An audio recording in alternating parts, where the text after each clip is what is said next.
Hi, welcome everyone. Thanks for joining. I'm glad to see so many people in here right now.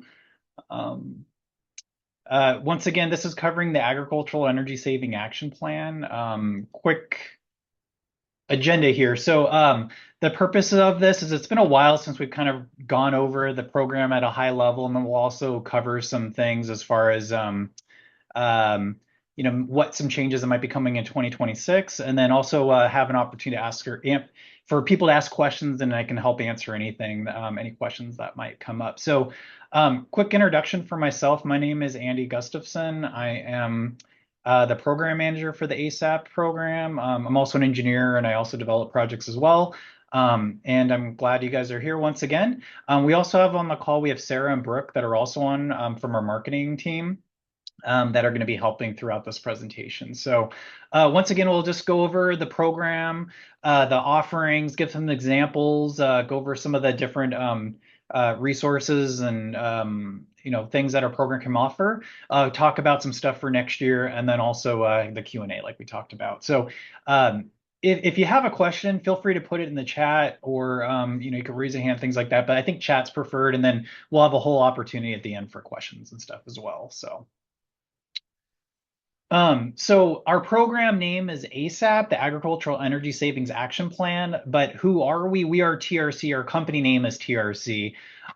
That's who runs this program. We're an engineering and consulting services firm. Shown here are just some of the different markets that TRC serves. So we do power, oil and gas, and a number of other sectors. Um, Within energy, we do implement various utility programs such as this one. I mean, throughout the nation, and we also have several programs that are in California. One of them, which is this one here, which is the Agricultural Energy Efficiency Program that we help run through PG&E. So what is ASAP? It stands for the Agricultural Energy Savings Action Plan, which we call ASAP for short.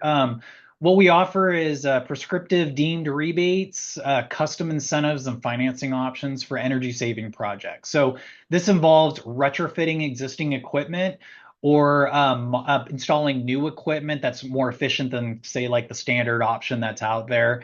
And we specifically serve customers in PG&E territory. Um, Once again, like we're called what's called a third party program through PG&E. So we have a direct contract with PG&E to give out all the incentives for agricultural customers and also brewery, winery, distilleries in PG&E territory. If you're a customer and you're an ag customer or a brewery, winery, distillery, and you're looking to get incentives on a project, that will have to work through our program if we're in PG&E territory. So our program started in 2021. We are currently slated to go through 2027, hoping for an extension after that, but we are operating for a couple more years here. We comprehensively serve all the segments within PG&E's agricultural sector. So those little icons at the bottom kind of give some ideas of what type of sectors those are. We got crops and irrigation. We got controlled environmental horticulture like greenhouses, indoor growers, breweries, wineries, distilleries, like I mentioned before, and then also like dairies and livestock. Um, Typically, we're doing like the ag side of things, so not a ton of processing, although you do a little bit of the processing for some of the exceptions like brewery, winery, distilleries. But most of this is on the ag side of things, so up front in the process there. So the growers and things like that. Um, so what our services that we have is that we're here to help calculate energy savings and process the incentives. That's the big thing that we're here for, is giving incentives for energy efficiency projects and upgrades. That's why customers are most interested in working with us. And once again, our services are at absolutely no cost. So we do not take any portion of the incentive from you. 100% of the incentives go to you, the customer. We get paid. We're a performance-based contract that gets paid separately based on our performance on our program by PG&E. So 100% of the incentive budget that we have in our program goes to the customers. This little diagram, I'm sorry, this little image on the right, I thought it was kind of neat, but this shows all the projects that we have done over the years, and you can kind of see how we're spread out. So we go way up north past like Reading area, and we go way down, all the way down to Bakersfield area. That's PG&E territory, and we're able to serve there. Um, so uh, briefly, I want to cover like the most common measures that we do in our program, which is what the measures that are contained in our rebate catalog. There's a link here, and there'll be links sent out later as well. But we have a rebate catalog, and it's a PDF on there. We also have other information on our webpage, but I always suggest checking the rebate catalog on our webpage to make sure that you have the latest version that's up to date with all the latest requirements and rebate values and all that stuff. But these are measures that are prescriptive in nature. So that means you get a set rebate per unit, whatever that unit is. So say it's like a variable frequency drive based on the horsepower rating, you get a set rebate per horsepower. Or if you're doing a grow lighting project, you get a set rebate per fixture. These are predetermined rebate levels, and they're much more streamlined and easy to process. So basically, it just involves us collecting invoices and processing the rebate for you, the customer. We often get involved much earlier, though, which I'll talk about later. But often we want to get involved early to make sure before you purchase equipment that the equipment you're purchasing meets the eligibility requirements to make sure everything is good there. So I'll kind of go over the process for the deemed rebate and then also a couple examples as well. So the rebate process, like I said, is like from a customer standpoint, basically you go ahead and make sure that the equipment meets the requirements that's on that rebate catalog. If you're unsure, like I said, we recommend you reaching out to our program so we can confirm. But basically, go ahead and purchase the equipment. While the project's installing, we do prefer that you reach out to us to submit an application. We will fill out that application for you. We don't expect you to fill in a blank application, but reach out to us on our website and we'll help with that process. We will then wait for the installation to complete, and then we will review the application, finalize it, send it for signature, and then once that's done, we will issue the rebate for the customer. The whole timeline of this really depends on how long it takes the customer to install the project. But say we have a project, once it's installed and operational, typically it's 1 to 2 months that the customer will get the rebate check after we've received like the closeout documentation needed for the measure. So 6 to 12, 4 to 8 weeks is pretty typical for when a customer will get a rebate check. A couple examples for some common measures that we do in our program is like a pump variable frequency drive. So we do have a rebate for that. There's a little image here from a rebate catalog. It shows the rebate value per rated horsepower. And just an example here, like we had a facility that had 150 horsepower well pump. It saved them about 40,000 kWh. That resulted in about $9,000 energy savings based on the utility rate.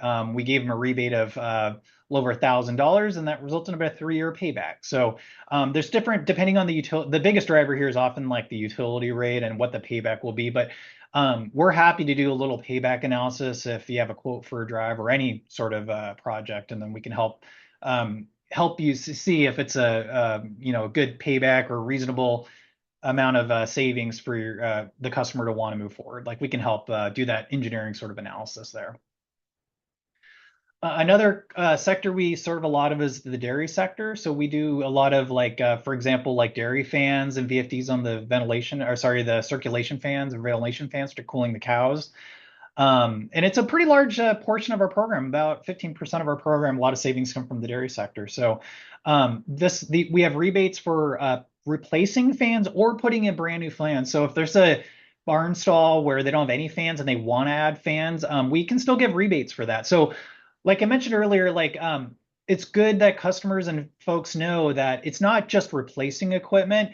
A lot of measures that we do are also for adding equipment where there might be nothing there. So that could be increasing your load, but the whole point is we're helping you go with equipment that's more efficient than the standard practice option out there to help you save energy. And then we can give you a rebate for that. So because we're helping offset the cost of that more expensive, more efficient type of piece of equipment. So keep in mind, it's not just replacing equipment, it's also adding a new, more efficient equipment. And back to the dairy fans. So we can offer rebates for putting in fans based on the size of the fans.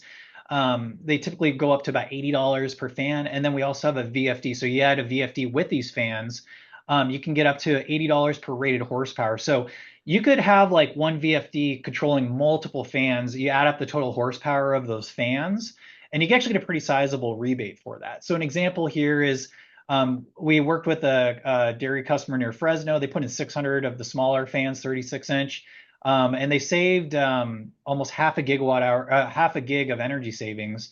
That was about $100,000 of energy savings. And the payback, even though it was a $290,000 project, the payback was still under 2 years. So it was a pretty good project there. We do small projects, we do large projects. So even if it's a smaller project, we want to work with the smaller, harder to reach customers. So if you even have a smaller, you're just doing a couple fans, right? That's fine. I mean, we'll work with you guys. So especially for the prescriptive measures. One other example is like we do a lot of green indoor growing, like greenhouses, and one of these could be like a heat curtain rebate. So putting in shade cloth in a greenhouse, we have a rebate for that. It's 50 cents per square foot that's installed. And an example here is a one in Salinas area where 200,000 square feet for a natural gas heated greenhouse saved about 130,000 therms, and especially with gas prices being pretty high and with the cold in the winter, we get a lot of interest for doing these projects, especially in the winter months like we're in now. This also saved the customer about $100,000, and the payback was under a year, about 9 months. So those are all prescriptive rebate measures, but if anything is not in that rebate catalog, we can potentially serve those other measures through what's called the custom savings platform. This is where we have to do actual engineering calculations that are not predetermined already. So we will do an analysis. We often will go to the site and do pre-logging and verification of the existing equipment, figure out that baseline of what the existing system is energy consumption there. And then we will do an analysis for whatever the upgrade is to determine what the energy savings would be, theoretically through calculations. Once that's done, then we submit that project for review because there's other engineers at the utility and even the CPC that potentially will look at it and review it. And then once we get approval on that, the customer can then purchase equipment and move forward with that upgrade. And then we can give an incentive for those too. There are a couple key differences on this that I just want to make sure are very clear is deemed rebates and the rebate catalog did not require pre-approval to move forward. Those are always available as long as we have incentive funds still available in the year. Custom saving measures, these other measures have to go through the pre-approval process before equipment's purchased or ideally before the decision's even made to move forward with this upgrade. Because one of the key things we do need to do is that we have to provide proof of program influence. Otherwise, the project won't be approved. So we have to demonstrate that the energy savings, our assistant on the project, helped the customer or you move forward with the project upgrade. So that is done by working closely with the decision makers at the facility to show them what the energy savings are and go through that decision-making process so we can help prove that the customer wasn't going to do this anyway. Because if we get a customer that say, hey, we're planning to replace our compressor next in a couple months, we want to get an incentive, but the decision's already been made to replace that compressor. If we're not influencing you to go with something more efficient than you've already decided on, that project will not be eligible. So we want to be involved early because we can help guide you towards more efficient equipment. We are vendor neutral, but we can help guide you to equipment that's more efficient that would qualify for an incentive. The custom measures also have to follow certain a statewide CPC guidance and policy. There's a lot that's wrapped up into that, and that's where we're here to help navigate that, and we'll help through that whole process. So once again, pre-approval is required, and the incentives are, I don't think I mentioned this, but where the prescriptive rebates are per unit basis, the custom savings incentives are largely dependent on the benefits of that measure. So like the energy savings or the total benefits that the measure brings, the incentive would be calculated based off of that. So if the savings are high, the benefits are high, typically the incentive is a bit higher. If it's low, it all relates to the benefits on there. So that's how those incentives are determined.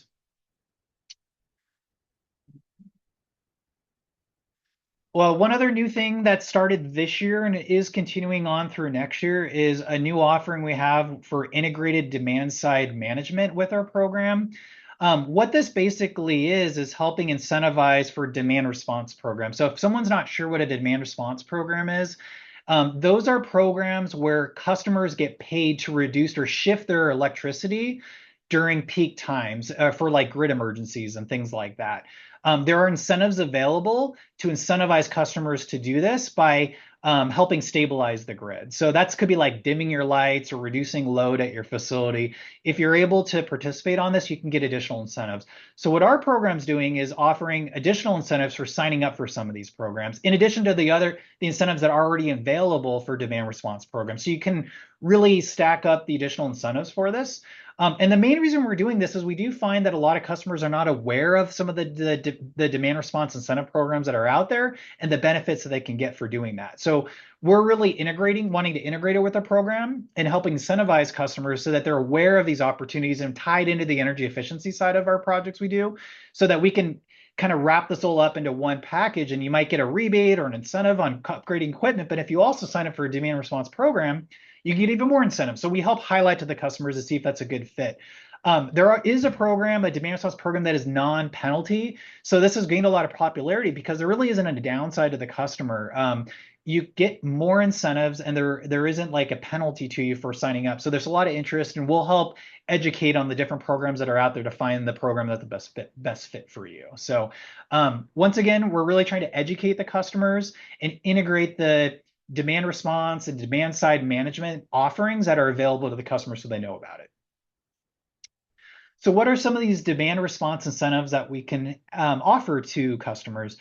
It's basically if they enroll in a demand response program for a given meter, based on the load shed potential, we can give them another $50 per kW of committed load shed, up to a maximum of $5,000 just for enrolling in any program. If we tie that with an energy efficiency project, so like any of the custom incentives or the deemed rebate measures that we have, we can give up to $50,000 towards that project cost for also enrolling in a demand response program. So they can really get a lot of additional incentives for doing this. And it's capped at 100% of the project cost. So theoretically, you could get like say you're doing a VFD and a well pump, while the rebates might be only a couple $1,000s, if you sign up in the demand response program, depending on the load shed, potentially you get a big, additional chunk of incentive for there. We did this year in 2025, and it went really well. We sold out the incentives. So far, we're sold out for this year. Next year, we do have even more incentives available. So we really are going to be highlighting this to customers, and we want to make sure you know about it, of this other incentive offerings that's available.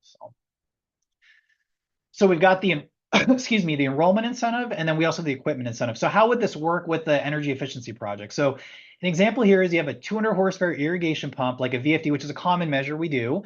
This could also be like a grow lighting project or anything else, right? A qualifying energy efficiency measure.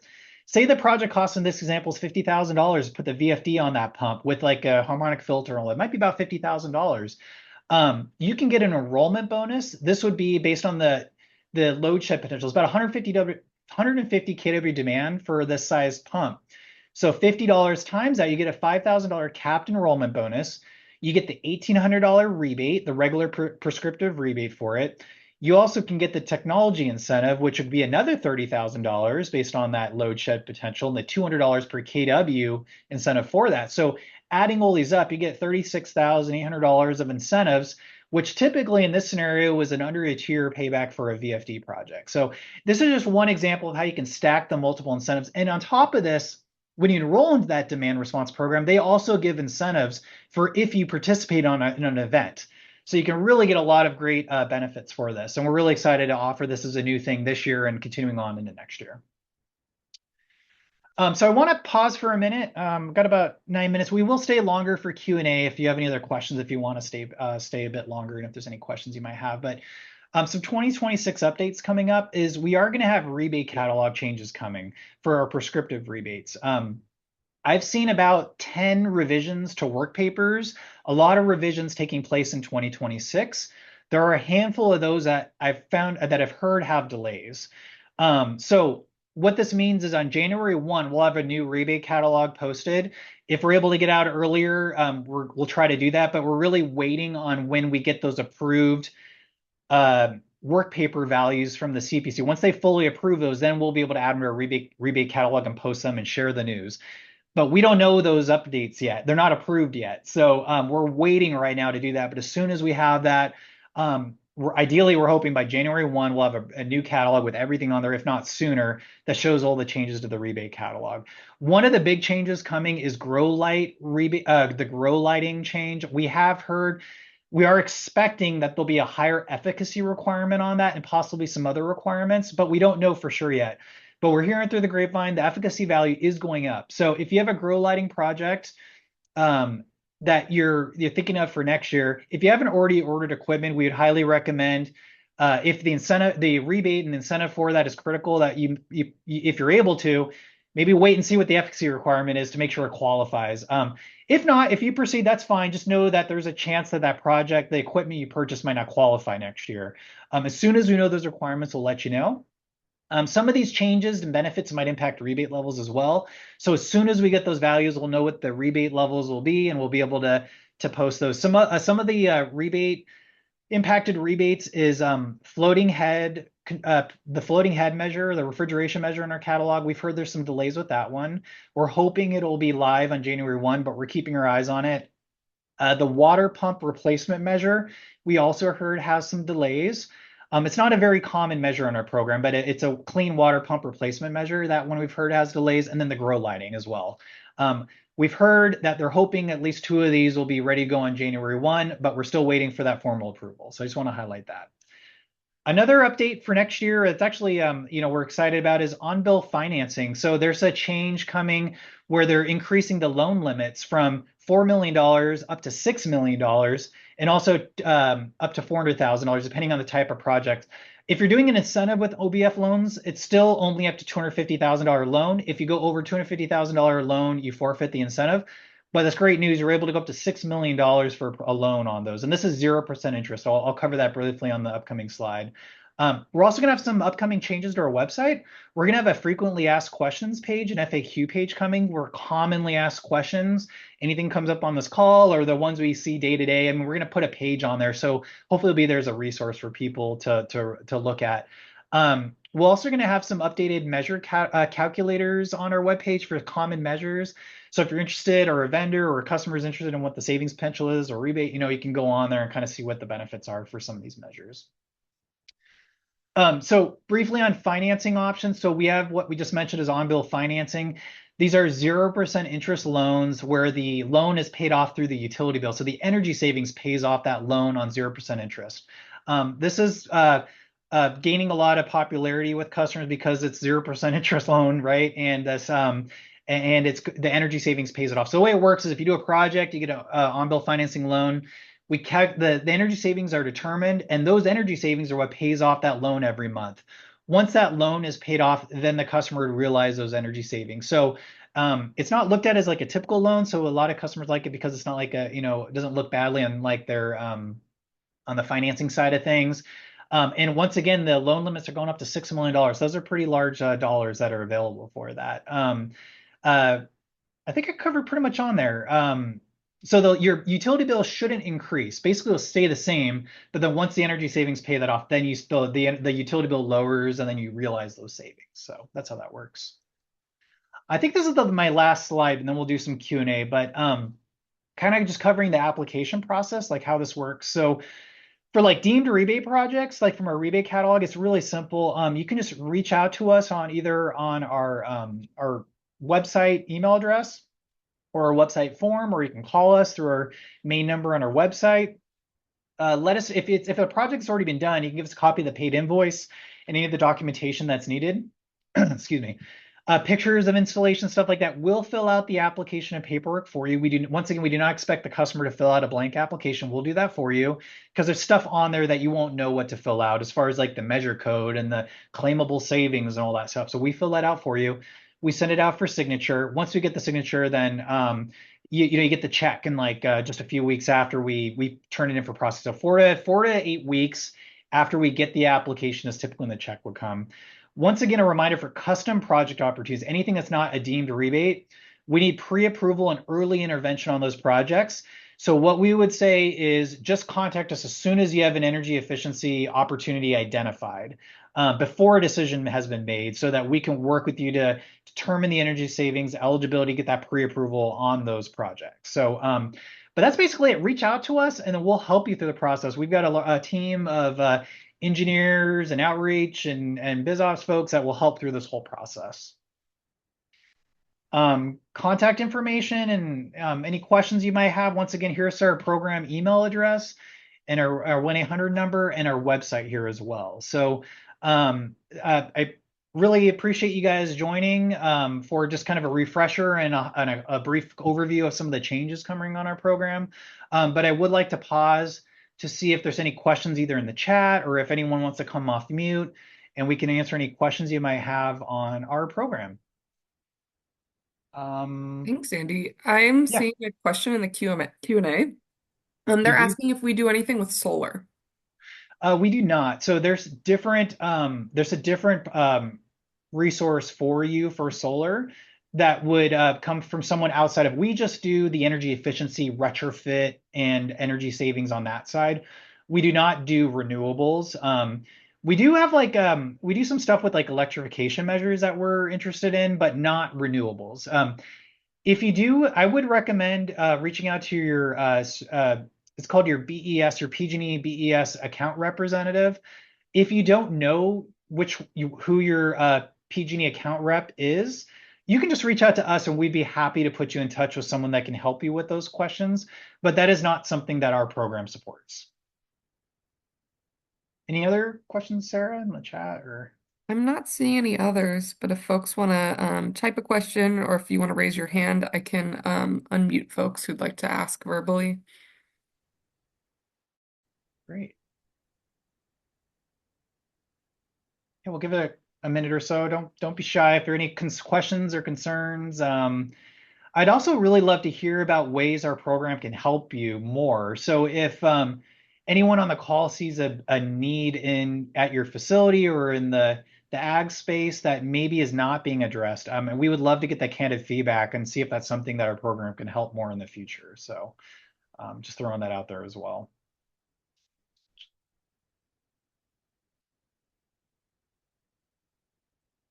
Okay, not hearing anything. Well, if any questions come up and later on, feel free to just submit those through our website or send an email We or did just whatever. get another question, actually. Oh, yay. Okay. So this person says they're on a ranch with multiple pumps and wells. Are there any programs that include reservoirs, updates to existing pumps, etc., that would tie it all together in one project? Yes. So for irrigation measures, right now, the only CPUC approved measure that we can do is the variable frequency drive on and those have to be pressurized pumps, so not reservoir type ones. There are pump it. So if you're gonna do a pump test or like rebuild an existing pump and bring it up to operating conditions, currently the CPUC, we tried to put in a measure to allow us to offer pump overhauls, and they unfortunately said that can only be done if a customer has never upgraded or rebuilt a pump and brought it to efficiency standards before. Because they're saying once a customer does that, that's like standard practice, and they don't want to. The CPUC doesn't want to pay incentives on measures that a customer would have to do with normally. They want incentives to be paid on projects that are going above and beyond what customers already have to do. So with that said, though, I do know there is a new offering in the works where they're reconsidering pump overhauls again, and we're keeping our eyes on that because if that does get approved by the CPUC, we will offer that. But right now, if we can't offer incentives for bringing pumps back to existing conditions, we can only do it for the variable frequency drives. But I would say there is that clean water pump replacement measure where you can if you put in a new pump that's on the Hydraulic Institute list that's on our rebate catalog, you can get a rebate. It's not huge, but if you combine those with like one of the say the demand response offerings we have, we can add on there's other incentives available up to that $50,000, which can also help towards that. There's also a program I think Fresno State has the APEP. I think it's called uh, APEP, I believe, and they do have, I think it's subsidized reduced cost pump testing available that could help. I'm just trying to think what else we have. If you have a measure where you believe it's like what you described is like a more of a pumping related project, and you believe that you are going above and beyond like maintenance or standard practice upgrade, like, oh, I've got an idea for a project that we believe is going above and beyond standard practice, reach out to us because we could go the custom calculated route. We just have to be able to prove that what the project is and the scope of that project is something that's going above typical standard process that a customer such as that would be doing typically. That's kind of built up in the policy side of things, the CPUC requirements. So yeah, reach out. Maybe there is something we can do if you feel strongly that this is something that you could do that's going beyond maintenance or standard sort of operating upgrades that you would have done otherwise. So hope that helps a bit. So if not, just call the number and reach out and we can talk more about it. Yeah. And I see Mary McDonald from PG&E raising her hands. I'm gonna unmute Mary. I don't know if you have anything to add. Yeah, I just wanted to quickly say that we actually are not offering subsidized pumping tests through APEP anymore. Not through PG&E, but does APEP themselves, like Fresno State, do they have any resources there? I thought they No, still that had was a PG&E funded program. PG&E fund. Okay, okay. Thanks for clarifying that. Yeah, you Okay, can contact them and see if they might be doing anything on their own, but the program as it previously existed was completely funded by PG&E. okay. I can check myself, but I think they have at least pump testing services still available, and I heard they're at like reasonable prices, right, or something like that. So, that is a possible resource, and I could look into that more. But yeah, thanks, Mary, for clarifying. I know the prior like incentives and subsidies that were through PG&E, yeah, those did end. Yeah, correct. Yeah, Thanks. thank you. And even the ones that we've been offering for the last few years under a different program, they Yeah, are just gone. Okay, thank you. yeah, well, Mary, now that you're on, maybe we'll do a quick plug for the tool lending library. So, yeah, there are Mary's with the also helps run the tool lending library at PG&E. So if you are in a need for flow meters or other energy monitoring equipment, there is a free resource available for checking out and reserving those tool loans for customers and other implementers or people involved with energy efficiency projects. So, anything else you want to add on that, Mary? Or Yeah, all you have to do is be a California ratepayer. You don't have to be in PG&E territory. The website is pge.com/tools, so it's easy to remember.